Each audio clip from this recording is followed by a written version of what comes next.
ভাবুন তো, পুরো একটা মাছের খামার পানির উপরও ভাসছে।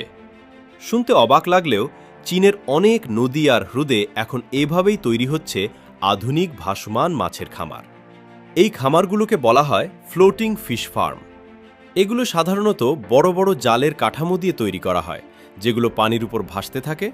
ভিতরে বিভিন্ন প্রজাতির মাছ চাষ করা হয়, যেমন তেলাপিয়া, কার্প আর স্যামন।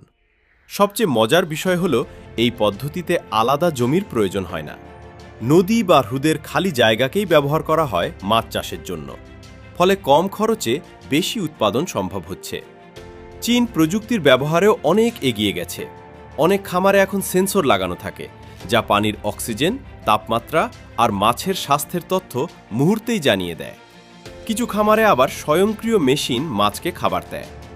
কারণ জনসংখ্যা বাড়ছে, কিন্তু কৃষি জমি কমে যাচ্ছে।